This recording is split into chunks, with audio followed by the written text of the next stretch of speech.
এই নাও। Thank you.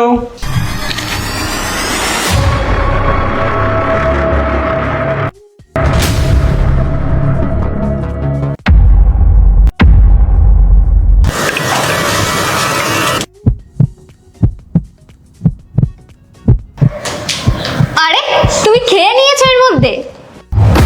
হ্যাঁ খেয়ে নিয়েছি, এত গরম তো তাই খেয়ে নিয়েছি। দাঁড়াও, তাহলে তোমাকে আরেকটু দিচ্ছি।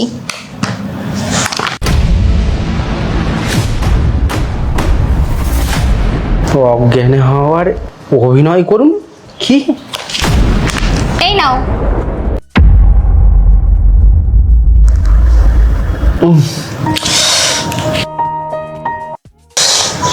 কি হলো বুবাই? আরে কিছু না, হঠাৎ মাথাটা কেমন ঘুরছে। মাথা ঘুরছে? মাথা ব্যথা করছে নাকি? বুঝতে পারছি না, 1 মিনিট। আরে আরে বুবাই, উফ, কি হলো? বুবাই কি হলো? ডাক্তার বাবু, আমার স্বামী অজ্ঞান হয়ে গেছে, চলে আসো।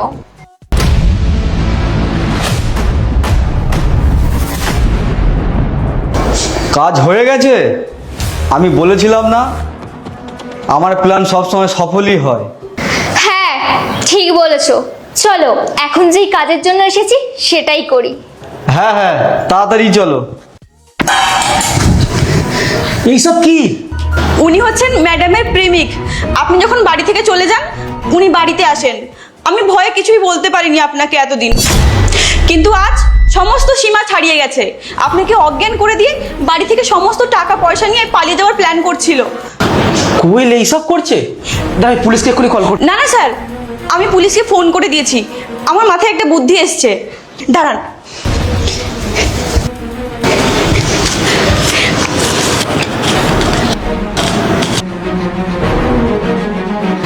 স্যার আপনি শুয়ে অ্যাক্টিং করুন। আচ্ছা আচ্ছা ঠিক আছে, তুই যা পিছনে গিয়ে লোকা যা। তাড়াতাড়ি আসো। এ নাও টাকা, এ নাও আরো টাকা, আর এর মধ্যে সোনা গয়না আছে। আর এইটাই তো আসল জিনিস, চলো। কমপক্ষে 15-20 লাখ টাকা সম্পত্তি আছে, তাই না? আরে কি বলছো, তার থেকে বেশি আছে। আর ও তো এখনো অজ্ঞান হয়ে আছে। হ্যাঁ, মনে হচ্ছে ওষুধটা ভালোই কাজ করেছে। আচ্ছা ঠিক আছে, তাড়াতাড়ি চলো, ও যদি আবার উঠে যায়। আমার গলাটা না একটু শুকিয়ে গেছে, চলো না একটু কোল্ড ড্রিঙ্কসটা খেয়ে নি। আর ও তো এখনো অজ্ঞান হয়ে আছে। হ্যাঁ, ও এখন আর উঠবেই না, চলো খেয়ে নি। চলো।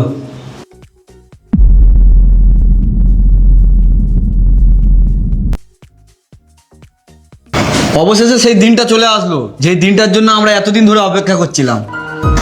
একদম ঠিক বলেছো।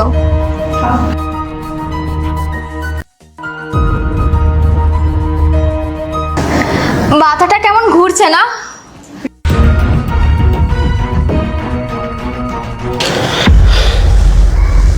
চলে আয়, চলে আয়। গুড মর্নিং কোয়েল।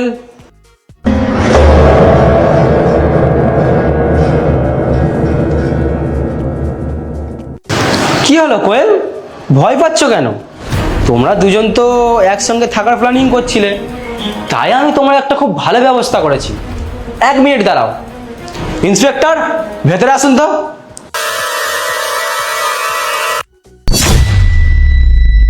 হ্যাঁ, এইবার তোমরা সুখে থাকবে স্বামী স্ত্রীর মতন।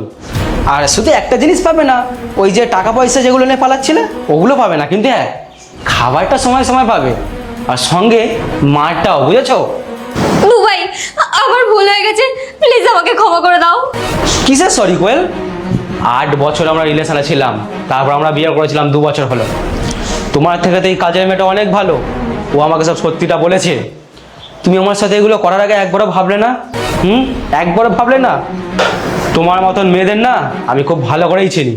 তোমরা ধনী ছেলেদের এই জন্যই ফাঁসাও, যাতে তাদের টাকা নিয়ে তোমরা এনজয় করতে পারো, মস্তি করতে পারো।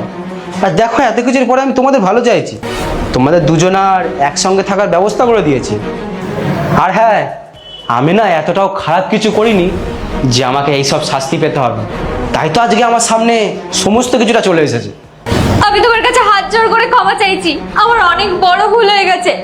আমি তোমাকে একটা কথা বলি, আমি তোমার লাইফ থেকে অনেক দূরে চলে যাব, কিন্তু তুমি আমাকে এইসব পুলিশের কেসে জড়িও না বুবাই। যাবে তো তুমি অবশ্যই কোয়েল, কিন্তু তোমার বাবা মাও সব জানবে তার মেয়ের আসল রূপটা। বিদায়ের সময় বলেছিল আমার মেয়ের খুব দেখে রাখবে, আমার মেয়ে খুব ভদ্র, সভ্য, শান্ত, শিষ্ট।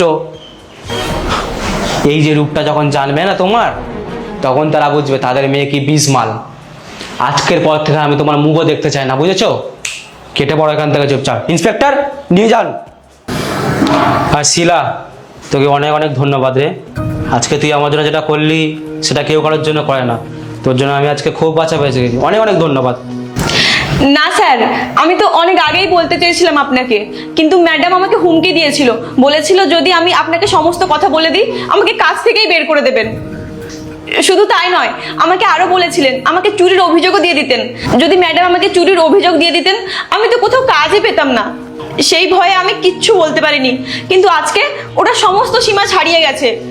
শিলা, তুই আমার জন্য অনেক কিছু করলি, কিন্তু আজকে আমি তোর জন্য কিছু করতে চাই। আমি জানি তুই অনেক বাড়িতে কাজ করিস ঘুরে ঘুরে সারাদিন, ঠিকঠাক মাইনেও পাস না। আজকে থেকে তুই আমার বাড়ি পার্মানেন্ট কাজ করবি। আর হ্যাঁ, তোর আজকে থেকে আমি 25,000 টাকা করে মাইনে দেবো। আর তোর কোনো জায়গায় ঘুরতে হবে না, বাচ্চাদের ভালো করে মানুষ করবি, ভালো করে দেখে রাখবি। আজকে তোর জন্য আমি বেঁচে আছি, তোর জন্য আমার এই সব সম্পত্তি বেঁচে গেল। তুই একদম চিন্তা করবি না, তোর পাশে তোর এই দাদা আছে, ঠিক আছে? স্যার, অনেক অনেক ধন্যবাদ আপনাকে।